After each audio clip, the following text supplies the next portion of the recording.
why does Coca-Cola advertise? It's not to create brand awareness. It's to connect emotionally with you and be constantly top of mind because it's always around anywhere in the world.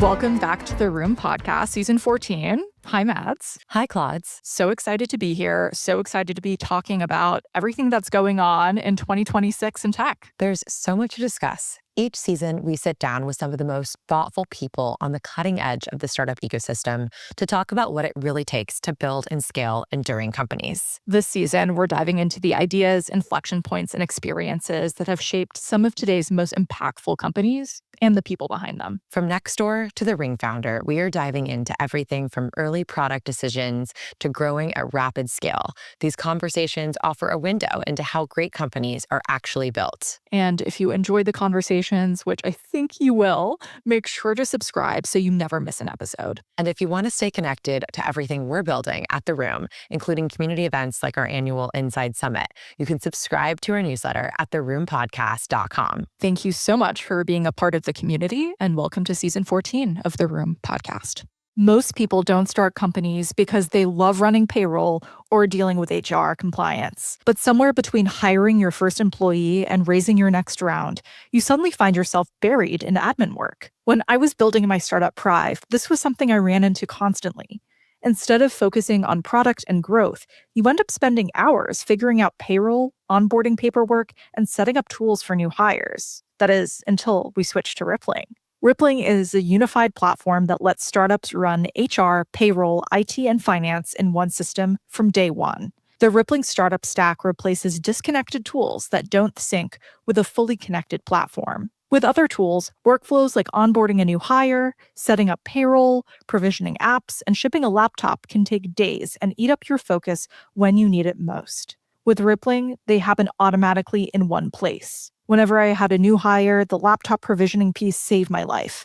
And don't even get me started on how helpful running commission payroll was for my sales team. Over 15,000 startups, including Cursor, Clay, Sierra, and more, trust Rippling to scale fast without adding additional ops and HR headcount, so founders can keep building. Right now, venture-backed startups can get 6 months of Rippling Startup Stack for free. Just head to rippling.com/theroom and sign up today. That's rippling.com/THEROOM. Focus on what you're building.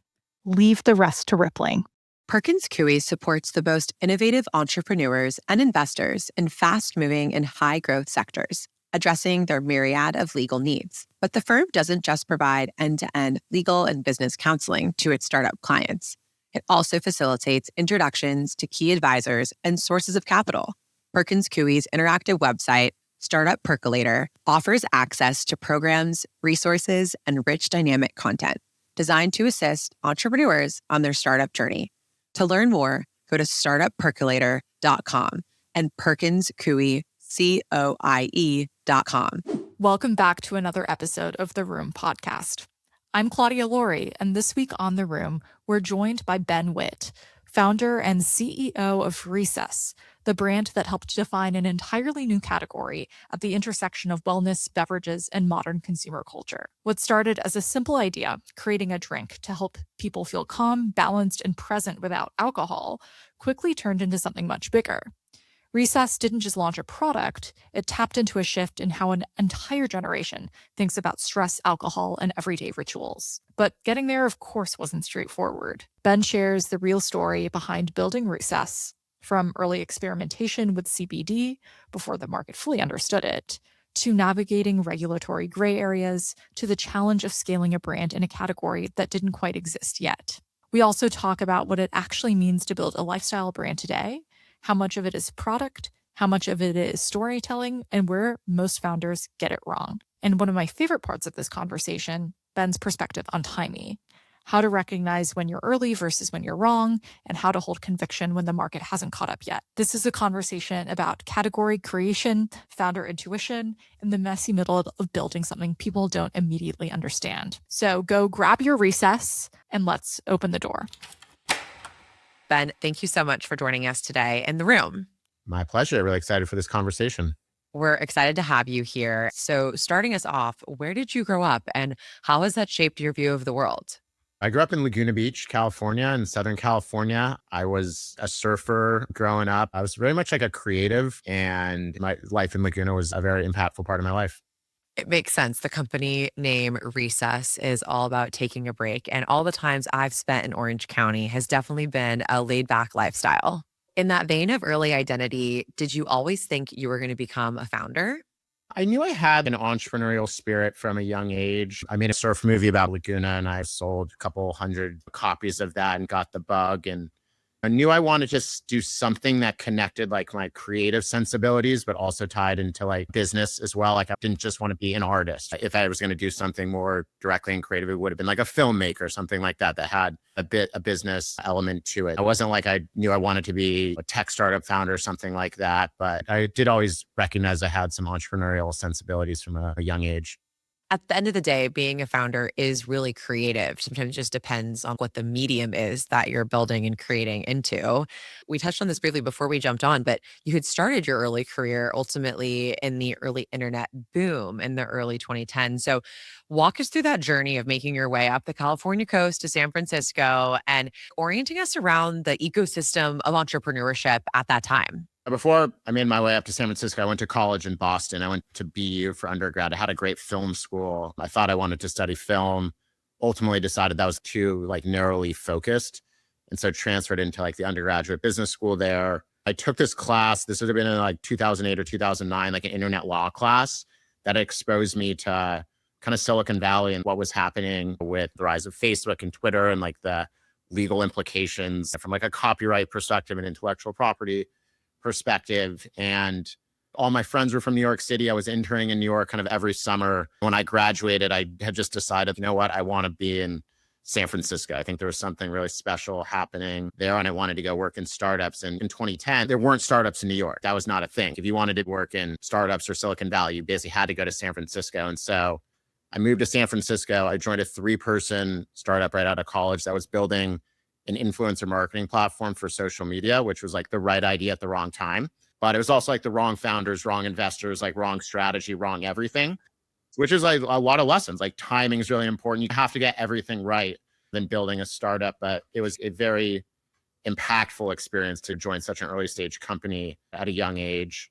And it was also very empowering because I was like, if these guys can be quote unquote founders, like I can. And then I got exposed to what was happening broadly in like digital advertising and digital marketing. And the next company I joined is called AdRoll that had pioneered like retargeted advertisements. So like the ads that follow you on the internet for like clothes you looked at before, they kind of invented that. And I was like, that feels like it's going to be a bigger thing. And so I joined that company. It was 15 people. And when I left 4 years later, it was 500 people. And so that was a different type of experience, and I had a bunch of leadership roles within the company.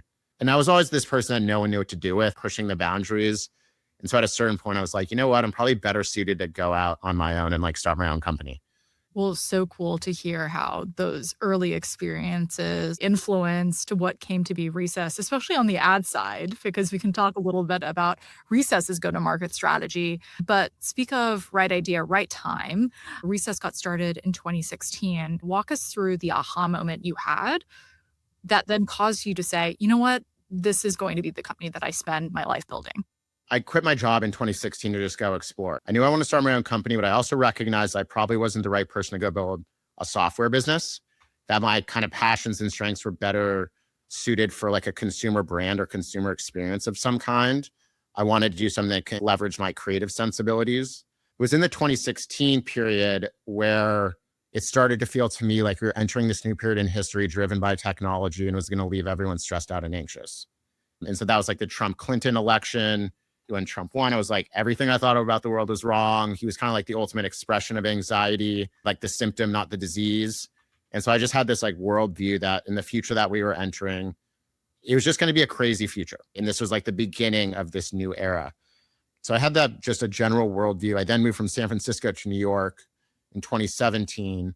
And I started to see the rise of like CBD oil, adaptogenic herbs, magnesium, nootropics, THC even in supplement form.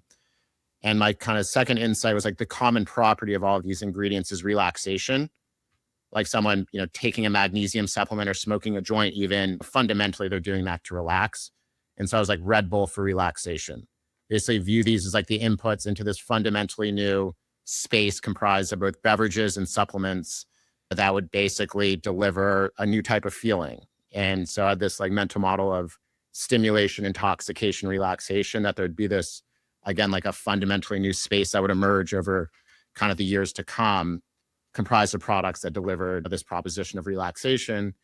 And when I had the idea, I never even knew a single person that ever worked in CPG. I'd never spent even any time thinking about the space. When I looked at what I would want to do, like when you think about beverage brands, like it's probably the most ultimate brand marketing driven category on the planet, right? When you think about Red Bull and Monster and Coca-Cola and Gatorade, it sounded like it'd be like a fun kind of business to build. And I really believed in the thesis. And Reese has very much been about creating a new category. So there's a lot of Silicon Valley lessons and like business principles I applied to building a business in CPG. And so I think there's a tremendous amount of benefits that came from being an outsider in CPG. As we've looked at consumer trends and health trends, there's been very much this shedding of alcohol, caffeine, and wanting to have a more enlightened and relaxed lifestyle in many ways. You were pretty early to the whole adaptogen movement. Tell us a little bit more about why you picked adaptogens as a manifestation of recess and what made you convinced that consumers were ready for this shift. There was adaptogens. Our first product line had CBD in it. I can talk all about the challenges with that. We're primarily used like magnesium. And so it was really a broad set of functional ingredients that we incorporate into the various product lines that all have the common property of helping us feel relaxed, helping our body reduce stress, maintain equilibrium. I didn't take like an ingredient forward approach, more of a jobs to be done framework, like market the solution and establish the new usage occasions for taking a recess instead of marketing the ingredients. People would call us like an adaptogen brand or CBD brand. My line on that was always, I've never heard anyone call Red Bull a caffeine company. It's about energy, not caffeine and taurine. And like the whole brand world and brand strategy was really about building kind of a lifestyle brand. And in the case of Red Bull, I always looked at it as Red Bull's really a media company that monetizes through selling cans. And so there's some really unique elements with the beverage category. There's also this another amazing fact that was underappreciated, which is at the time, Monster Energy was the best performing stock of the past 20 years. If you would have bought Monster Energy stock in 2000, you would have made more money versus Microsoft. So I think it's like dramatically underappreciated, like how big these businesses are.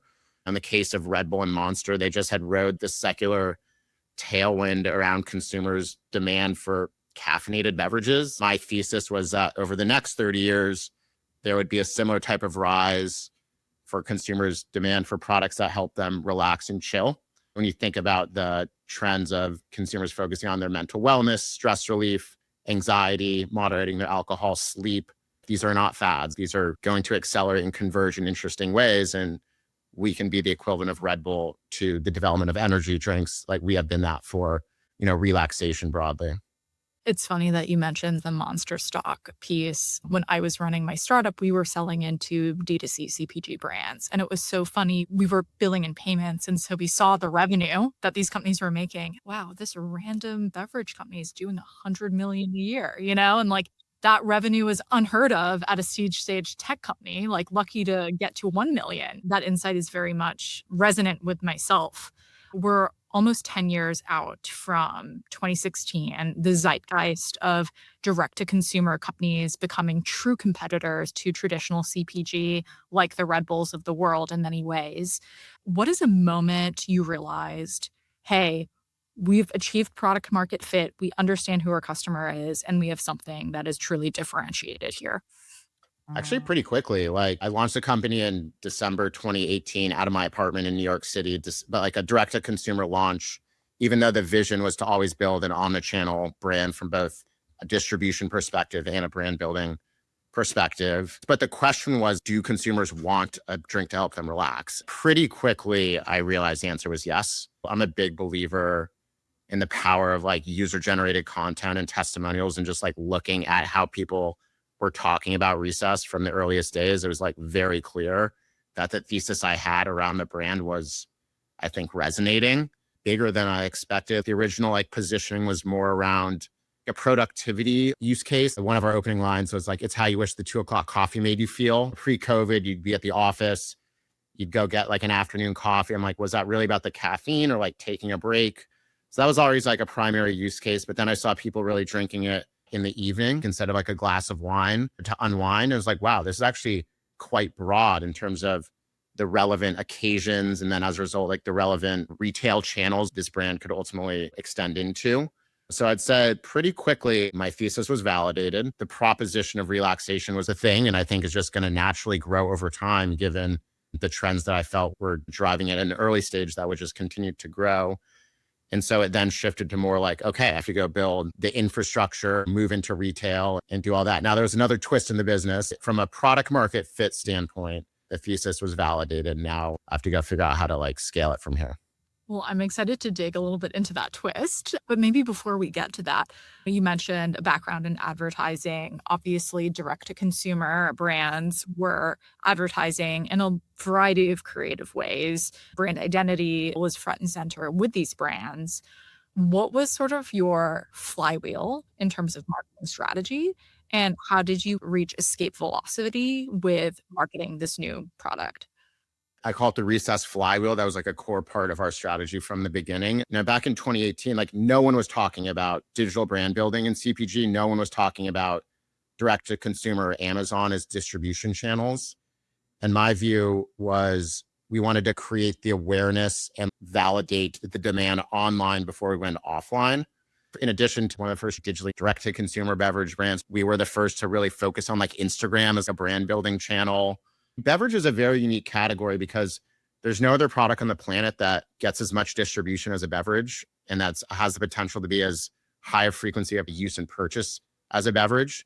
When you think about if you drink Red Bull or Coke or LaCroix or Starbucks, like you're oftentimes drinking that a couple times a week, right? If not every day. That's a very different type of how that brand fits into your life compared to many other categories, which is why it's so brand driven. Like, why does Coca-Cola advertise? It's not to create brand awareness. It's to connect emotionally with you and be constantly top of mind because it's always around you. In the case of Coca-Cola, anywhere in the world. The key metric to build the business model around was how can you generate the most amount of impactful brand impressions for the least amount of money?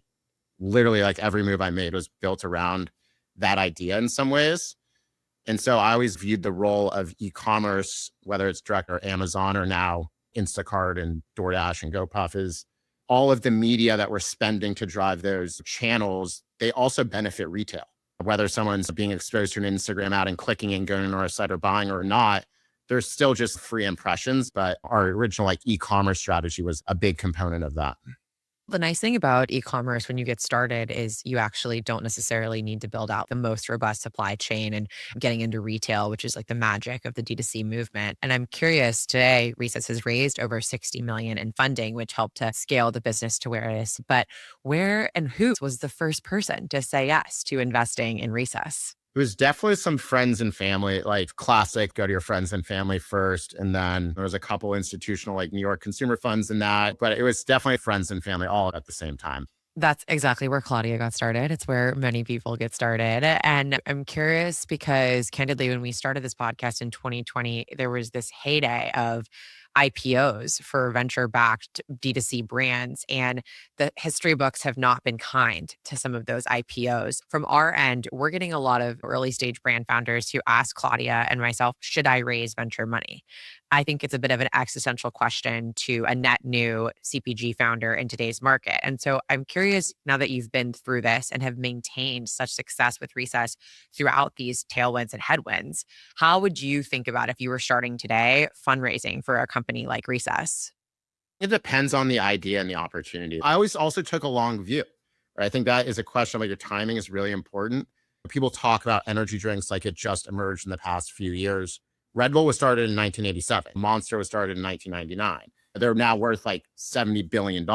These new categories can take a lot of time to develop. And I also had this thesis, so we haven't really talked about yet, which was like the platform of Recess. There were many forms of Recess that we could create over time. I was pretty good at like painting the story and like where this can go and like what our strategy was. It's an idea that has warranted taking VC money and a good amount of it to this point.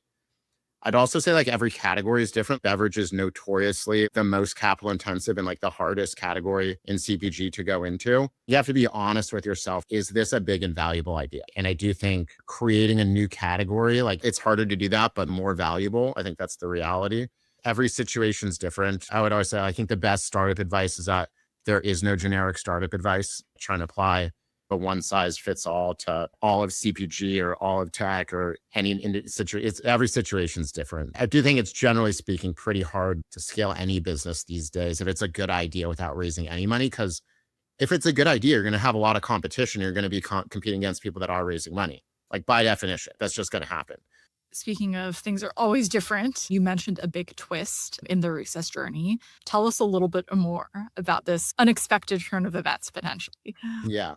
So our first product line had CBD in it. So there was, in addition to this thesis, there was also, I had a calculated bet that the regulatory environment for CBD, which is extracted from hemp, would evolve.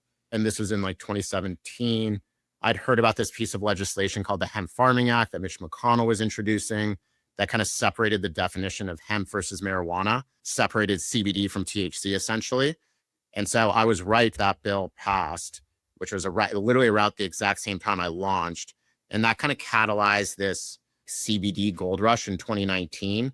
It was so questionable, like, how is the FDA going to regulate the use of the ingredient in food and dietary supplements, which is what Target and Walmart and Whole Foods would need in order to carry these products. What happened was it became clear that it was going to take a lot longer for essentially Whole Foods, Target, and Walmart and the mass retailers to carry CBD products. Now, fortunately, I'd basically raised like a Series A in fall 2019 that was based on assumption that like the regulatory environment was going to open up. But I'd started to see the writing on the wall that, maybe this is going to take longer. And then COVID comes. And so basically I have a product that is working, but I can't scale it. I can't sell it on Amazon. Our biggest retail market at the time in early 2020 was New York. So that went to zero because everyone leaves New York and I have a valuation that's too high. I was not in a good place. Fortunately, I never viewed like the brand as a CBD brand or the space as a CBD space. That was like one of many functional ingredients that we could use to deliver this new effect and feeling. Some people call it a pivot. I view it as an acceleration of what the vision always was, building this brand platform. And I'd had my eye on magnesium as this ingredient that we could use to deliver the same effect in a fully compliant way. And so I bet on magnesium, and that became the base of this line, Recess Mood, which we launched in mid 2021. I think it's going to be like one of the best brand extensions in beverage history. And now we made another amazing bet with mocktails. And so it was one of these things where I was in a really, really challenging position, but I had this philosophy of never let a good crisis go to waste. We probably wouldn't have done that if we didn't run into that challenge. And I do find that's often what happens in all startup journeys, right? These like unexpected challenges, all things considered, like I've played it as well as I could have. It was not fun navigating the business through COVID, let's say.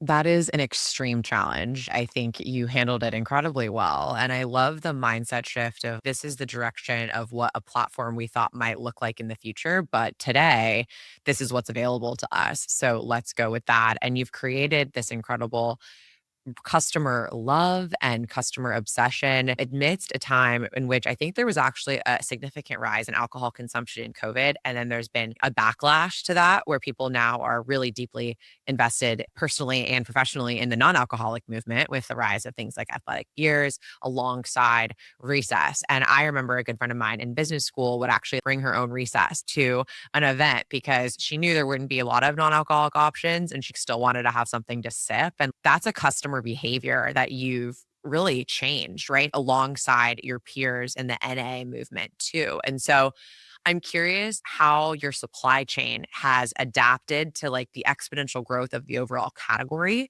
as you were re-platforming, to use your words, the core product. At my startup Prive, Rippling helped us avoid a lot of the operational drag that comes with scaling a team. With most tools, something as simple as onboarding a new hire involves multiple systems, payroll, apps, hardware, and it can take weeks, quite frankly. With Rippling, those workflows happen automatically in one place. That means fewer distractions and more time focused on building. Over 15,000 startups rely on Rippling to scale fast without adding additional ops and HR headcount. So if you or your startup want to move as quickly as you can and focus on what really matters, like your product and your customers, you need Rippling. Right now, venture-backed startups can get 6 months of Rippling's startup stack for free. Head to rippling.com/theroom and sign up today. That's RIPPLING.com/THEROOM to sign up for 6 months free today. Focus on what you're building, leave the rest to Rippling. Rippling.com/theroom. One of the things I did well was hire a very experienced executive team from the earliest days. And so the fact that I didn't come from CPG, but I do think I have certain strengths. I was very good at identifying trends before they're obvious, connecting dots on the marketing side, the brand positioning side. But in terms of developing the supply chain, figuring out like what should the pricing be with beer distributors versus one, like I had no idea. And I frankly don't even care, to be honest. So one of the best hires I made was this woman named Lori Breton as our chief supply chain officer a few months in. And she had spent 20 years at Dr. Pepper Snapple, was the chief supply chain officer at this business called Buy that KDP had acquired for $1.7 billion. And I told her about I reached out to her, told her about my vision, and she joined. The company was like literally just coming out of my apartment. And so she came on, and it's a long story, but we architected a concentrate model. So we actually own our own facility in the Hudson Valley in upstate New York, where we own the production of the syrup, which serves as the base of all of the beverage flavors. And then we ship the syrup to a network of manufacturers that kind of add water, carbonate it, and put it in the can, basically. That model allowed us to like rapidly innovate and scale pretty quickly in a way that allowed us to like control the quality, optimize the recipe, onboard new co-packers because it didn't require that much out of them. And so that was, again, another kind of accident, like how we ended up with this model, but it's been like a secret to our success. Well, if I'm walking down the street today and I want to try Recess because I'm listening to this podcast on my commute, where can I find you? Every Target in the country, every Albertsons, Safeway in the country, Kroger, most Whole Foods, Sprouts, Walmart, and Costco sometime next year. And many independent stores too, but in terms of the major retailers, we're getting into most of them now. And what metrics can you share in terms of some of those channels that are performing well for you and just like overall customer growth within Recess? Basically doubling year over year. We're still over 50% e-com. We have a big Amazon business more than D2C. That'll start to shift much more towards retail, but we see the value in both of them. And my view is like the success of one channel drives the success of the other. The success of one product drives the success of the other. Talking about like the flywheel, Claudia, that you mentioned earlier. The most important metric in CPG and in any like retail oriented business is your retail sales velocity. When you're on the shelf, how many units per store per week are you selling is the most important kind of metric. One of the reasons it's been clear that like Recess is connecting is in our Recess mood line, we more or less have the same retail sales velocities like a Pop or an Olipop, despite, we're currently like 50 cents to $1 more expensive than them. We're a fundamentally new proposition. They're just like new age diet soda. And we've effectively done no top of funnel brand marketing to date. Whereas like Poppy's run multiple Super Bowl commercials, multiple massive celebrity stuff. Like we haven't quote unquote fired those bullets. Yeah, we're going to now. This next phase is going to be about really scaling it, dramatically. Absolutely. I'm curious because you mentioned in there the Amazon success channel for you, but my understanding is Recess is also on Shopify, and that was perhaps the first place you could find Recess. Just because we talk to a lot of consumer brand founders and just generally people ask around the tech stack, given all of our roots in Silicon Valley, I'm curious just what's been your experience being a brand building within Shopify and maybe some of the challenges.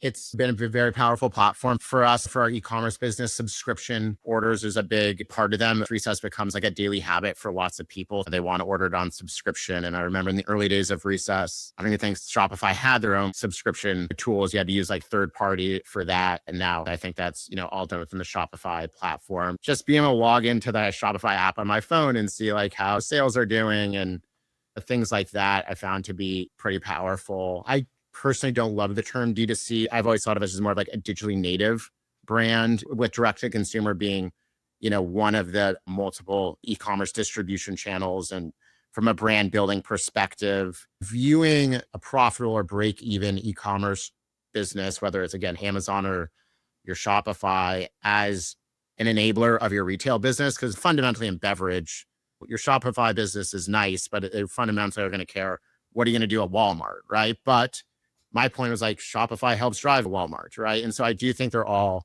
connected. I do think it's been cool to see Shopify take a more design the platform for a more omnichannel world, which is where the world's gone. Now, there are some examples of brands that are purely D2C, certainly in other categories like fashion or I think beauty and personal care. It's more common where you're like, okay, I don't really want my brand on Amazon. I can see the reasons for not doing that.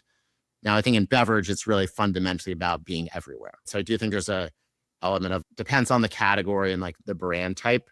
And the other point, Shopify has really evolved its platform for a more kind of omnichannel world and model, which I do think is cool. Pulling in that idea of being digital native is interesting because I think we're having this new term, AI native, take over. And it doesn't necessarily in a day-to-day touch the consumer CPG industry quite yet, except for the fact that how consumers are discovering brands is starting to shift towards the AI native search experiences like ChatGPT. And because you started your career in ads, I'm sure you have a lot of thoughts about this. And so, more of a philosophical question, although I'd be curious tactically if you're seeing impact within the recess business. But how, if at all, do you think this shift towards generative search is changing brand visibility and customer acquisition strategies? Coming from ad tech, it's all driven on like purchase intent, basically. And so, one of the things I recognized early on with recess was there's a lot of non-branded search terms where we're very relevant, whether it's, again, stress relief, magnesium, adaptogens, CBD, calm, alcohol alternative, mocktail, et cetera, et cetera. You know, if you look on Amazon, we're like the top organic ranked brand for a lot of those search terms. Now you're going to think there's going to be a lot of people searching, how do I reduce stress? How do I moderate my alcohol consumption? Like, how do we get recess surface there? It's not something we've like spent time optimizing yet, but it will be. So I'm excited about that, like how to acquire new customers against AI searches where like we are, I think, a relevant solution for something person's looking for.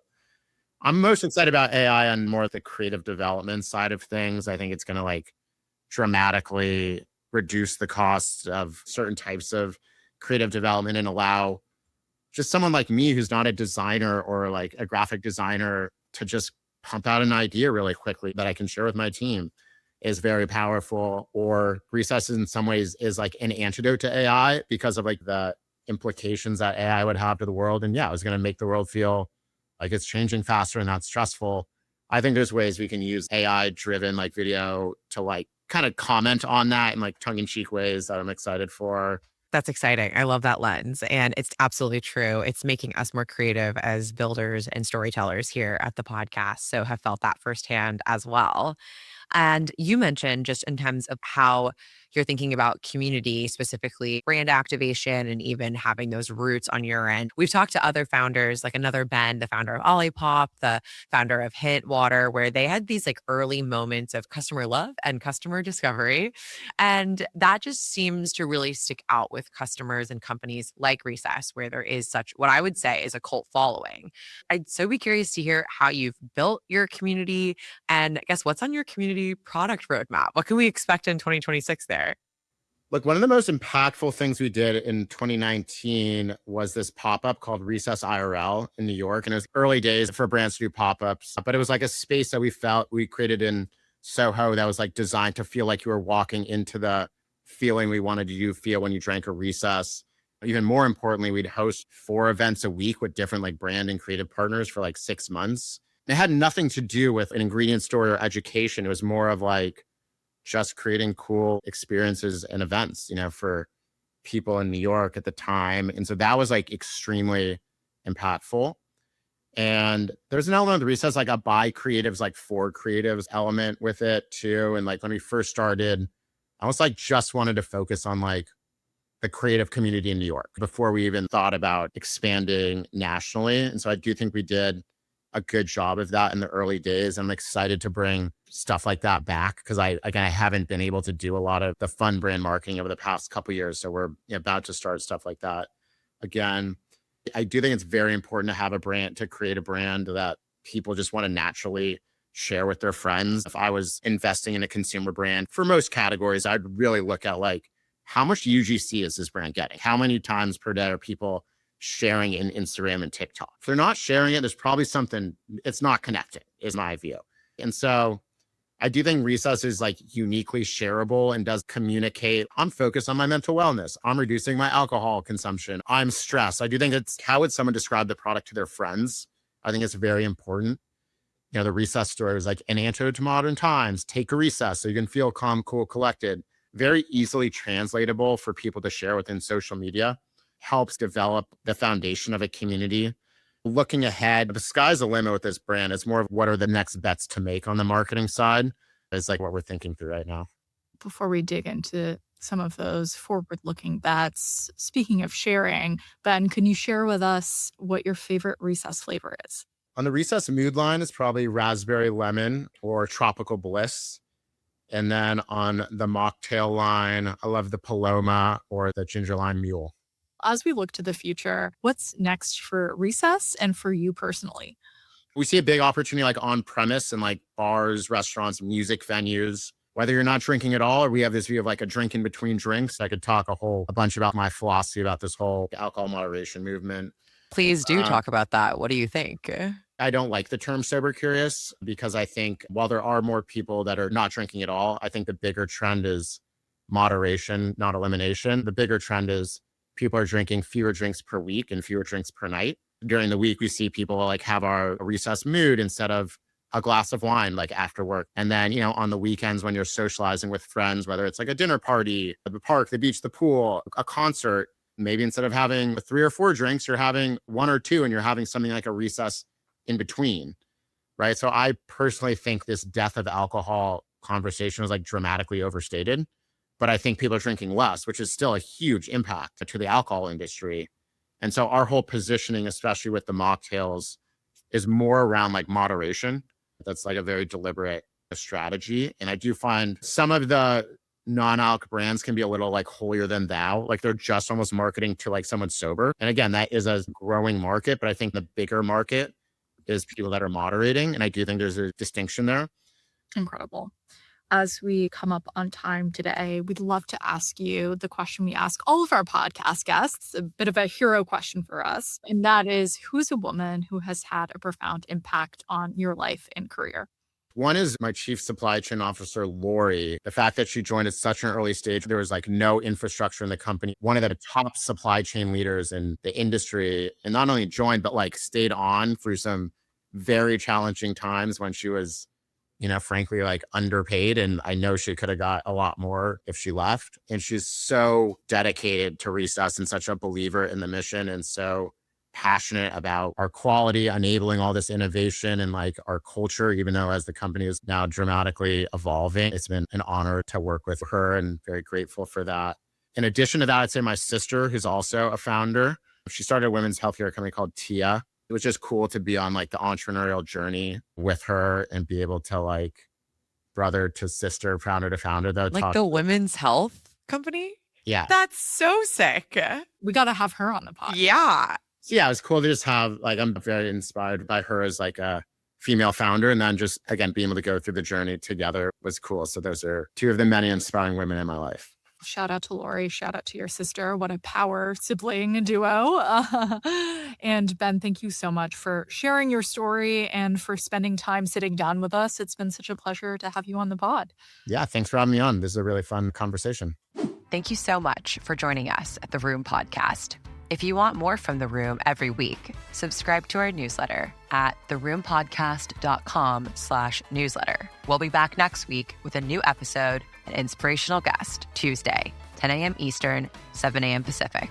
See you in the room. Most people don't start companies because they love running payroll or dealing with HR compliance. But somewhere between hiring your first employee and raising your next round, you suddenly find yourself buried in admin work. When I was building my startup Prive, this was something I ran into constantly. Instead of focusing on product and growth, you end up spending hours figuring out payroll, onboarding paperwork, and setting up tools for new hires. That is, until we switched to Rippling.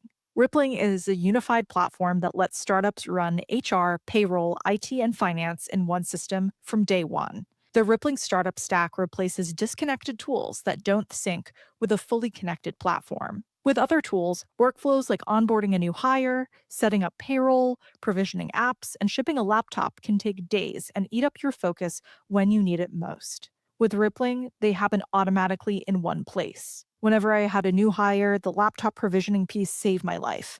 And don't even get me started on how helpful running commission payroll was for my sales team. Over 15,000 startups, including Cursor, Clay, Sierra, and more, trust Rippling to scale fast without adding additional ops and HR headcount, so founders can keep building. Right now, venture-backed startups can get 6 months of Rippling Startup Stack for free. Just head to rippling.com/theroom and sign up today. That's rippling.com/THEROOM. Focus on what you're building. Leave the rest to Rippling. Perkins Coie supports the most innovative entrepreneurs and investors in fast-moving and high-growth sectors, addressing their myriad of legal needs. But the firm doesn't just provide end-to-end legal and business counseling to its startup clients. It also facilitates introductions to key advisors and sources of capital. Perkins Coie's interactive website, Startup Percolator, offers access to programs, resources, and rich dynamic content designed to assist entrepreneurs on their startup journey. To learn more, go to startuppercolator.com and perkinscoie.com